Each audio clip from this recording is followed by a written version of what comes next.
Donc coucou à tous, on se retrouve aujourd'hui parce qu'en fait il y a un jeu en ligne qui me fait de l'œil, voilà, qui s'appelle Miravir Divine Romance et qui va bientôt sortir. Donc je vous mets toutes les références en barre d'infos si vous voulez avoir le site du jeu, savoir quand est-ce qu'il va sortir, etc. Donc du coup dans cette vidéo je vais vous parler un peu de ce qui m'a plu en fait, des caractéristiques de ce jeu, voilà, et aussi avec vous montrer les différentes personnes qu'il y aura dedans, les différents prétendants, et aussi me baser sur un quiz qu'ils ont fait pour savoir lequel des prétendants pourrait convenir.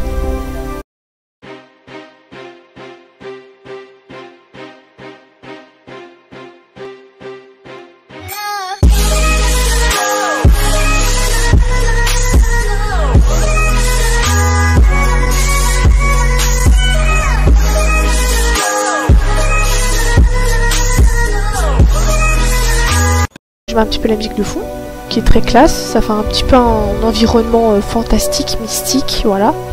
Donc Miravir Divine Romance, tu es la réincarnation de la déesse.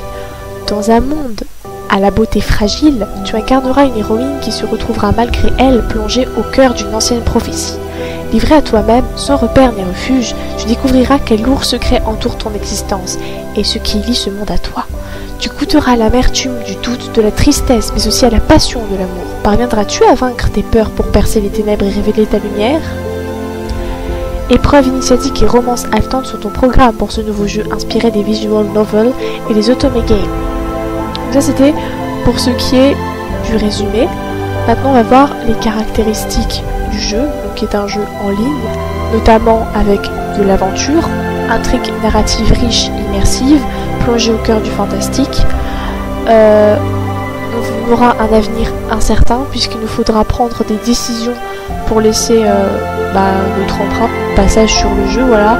Tes choix seront directement répercutés sur tes relations. Donc, en fait là je fais que lire en fait ce qu'ils disent. Entre amour et rivalité, tu auras l'occasion de développer des affinités avec des personnages aux multiples facettes. Seras-tu l'ami, l'amour ou même l'ennemi? Et évidemment, puisqu'on est la réincarnation de la déesse, on a une interface de personnalisation où on pourra créer un avatar selon nos goûts. Et on aura d'autres petites surprises au programme. Donc oui, ce qui m'a plu déjà dans le jeu, c'est les musiques, c'est important. Le fait que ce soit un visual novel otome game, parce que j'aime beaucoup ça. Le fait qu'il y ait un environnement plutôt fantastique, voilà, et surtout le fait qu'on puisse personnaliser un avatar, parce que dans ceux que je joue en ce moment, on choisit le nom et encore, et voilà, à part My Candy Love, on personnalise pas l'avatar, et ça c'est très dommage. Ensuite au niveau des prétendants, histoire qu'on les montre un peu, donc il y a Toril le protecteur, je ne leur pardonnerai pas d'avoir fait couler votre sang, je ne l'aime pas, hein, d'accord. Ensuite il y a Arakan l'indomptable, tiens-toi tranquille, donc lui il est pas mal, moi j'aime bien. Mais mon préféré c'est Hazel le tourmenté, ce n'est pas parce que tu désires quelque chose que tu l'obtiendras. Ensuite, puisque je vais tous les faire, il y a Dane l'imprévisible, ce sera notre secret. Il y a aussi Syl le sage, il faut savoir regarder plus loin. Et puis c'est tout. Voilà, après il y a les multimédias, leur Facebook, leur Twitter, leur Pinterest, voilà. Et donc, sans plus tarder, on va passer au quiz. Donc c'est fun qu'ils aient fait un quiz, j'aimerais bien qu'ils le fassent pour la plupart des otome games, ce sera trop cool. Donc dans la vie, tu es plutôt fougueuse, réfléchie, calme, casse-pied, attentionnée, joueuse. Je dirais réfléchie, casse-pied, attentionnée et joueuse, mais je vais mettre casse-pied. Parce que c'est vrai en plus, je suis très casse-pied. Parfois tu te dis que si ton prétendant était un animal, ce serait une girafe, un loup, une panthère noire, un étalon, un cerf, un pandarou. J'aurais dit un chat. Mais bon, je dirais un loup, parce qu'il n'y a pas un chat. Tu te laisserais volontiers séduire par une déclaration enflammée, la promesse qu'il soit toujours là pour toi, l'altruisme où tu passes avant lui-même, des petits gestes attentionnés au quotidien, une pluie de cadeaux, un striptease. Je suis très étonnée qu'il y ait des remarques pareilles dans ce quiz, mais bon, il faut de tout, comme par exemple avec le prétendant l'imprévisible, peut-être, je suppose. Moi, je dirais soit l'altruisme, soit la promesse qu'il soit toujours là. Je ne sais pas, je vais réfléchir. Non, la promesse qu'il soit toujours là. À tes yeux, quelle est la vertu la plus essentielle? La fidélité, le respect, la tolérance, la compassion, la franchise, la prudence. Je dirais tout, notamment la fidélité, le respect et la franchise. Mais je pense que le plus important, c'est de ne pas mentir, ça montre, c'est une marque de confiance et de respect. Voilà. Parce que tu le connais si bien, tu sais que pour te prouver son amour, il irait jusqu'à renoncer à tout ce qui lui est cher, donner sa vie pour toi, aller à l'encontre de ses croyances, changer sa routine, tuer, te suivre jusqu'au bout du monde. Alors je dirais donner sa vie pour toi, je dirais changer sa routine, et te suivre jusqu'au bout du monde. Je dirais même tuer, carrément. D'une manière générale, tu préfères quand c'est sucré, salé, aigre, doux, amer, épicé, acide. Épicé, acide, salé. On va dire salé. Quels sont les mots doux qui te font le plus fondre? Je dirais le dernier. Je sais pas. Je sais pas. Le dernier ou l'avant-dernier? Pip, pip, pip, pip, pip. On va mettre ça. Si tu devais choisir une pierre pour orner ton collier de fiançailles, ce serait une citrine, du charbon, une topaze, une améthyste, une émeraude, un rubis. Alors je sais que selon mon signe astrologique, c'est la topaze que j'aurais dû choisir, mais non, moi c'est le rubis que je préfère.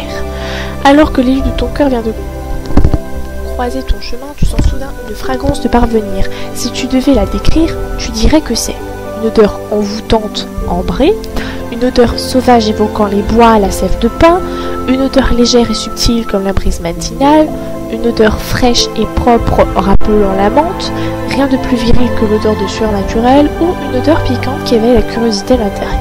Alors j'aurais plutôt dit une odeur envoûtante ambrée, ou bien une odeur sauvage évoquant les bois et la sève de pin. Alors je ne sais pas, je veux dire la deuxième. Quel est ton moment préféré de la journée? L'aube, le midi, l'après-midi, le crépuscule, minuit, impossible à dire puisque ça dépend des jours. Eh bien, moi, c'est soit l'aube, soit le crépuscule. Mais comme je suis pas trop du matin, je vais mettre le crépuscule.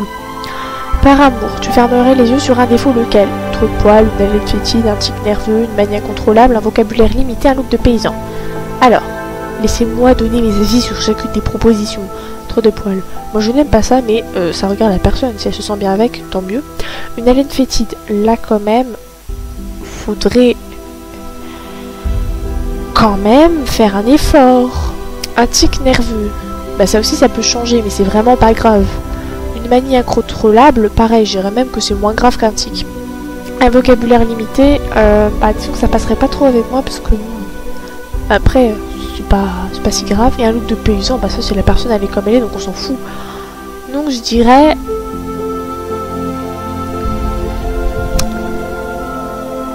une manie incontrôlable. Donc je vais... Alors la veille, ton prétendant et toi avez eu une grosse dispute. Comment gères-tu ce conflit avec lui?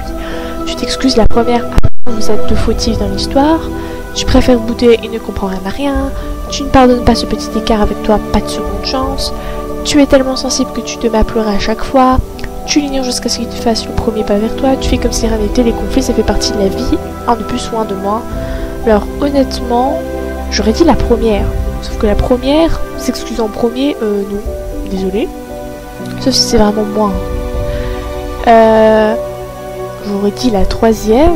Mais ça paraît peut-être un peu excessif. Si ça se trouve, c'est pour une broutille. Du coup, je mets la dernière. Vu que les conflits, il y en a tous les jours, quoi. Voilà. Donc, s'il y avait une caractéristique pour le décrire, sarcastique, entreprenant, distant, sûr de lui, mystérieux, franc. Je n'ai pas beaucoup d'expérience, donc je vais simplement dire mystérieux. Voilà. L'heure de ton premier rendez-vous a enfin sonné. Comment t'habitues? Alors, je choisis ma robe la plus élaborée, la noire, celle qui a les revers argentés. Ah ouais, c'est trop beau ça, j'adore. Je m'habille pas, j'y vais à poil. On n'est pas grès dans Fairy Tail. La fourrure et le cuir, il n'y a que ça de vrai. On n'est pas cougar non plus. Je préfère une tenue pratique mais féminine, un chemisier ample et un corsaire. Ah ouais, peut-être. Je mise tout sur la légèreté. Cette jupe aérienne et son bustier de fine dentelle feront parfaitement l'affaire. De toute façon, sous cette cape, je peux mettre n'importe quoi, personne ne le verra. Alors, j'hésite entre la robe noire, super élaborée, et le truc super... ample, pratique. Moi je vais mettre le truc pratique. Où te vois-tu passer tes vieux jours? Près d'un volcan, j'aime la chaleur, ah non merci. Dans une forêt, être en symbiose avec la nature et des insectes, non merci.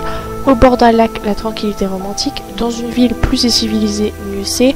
Nulle part, puisque j'ai le syndrome de Peter Pan. Non, je rigole. Ou dans une grotte. Je veux dire dans le bord d'un lac, en plus j'aime bien l'eau. Techniquement, là on a la réponse. J'ai Arakan. Oh ça va, c'est un de mes préférés.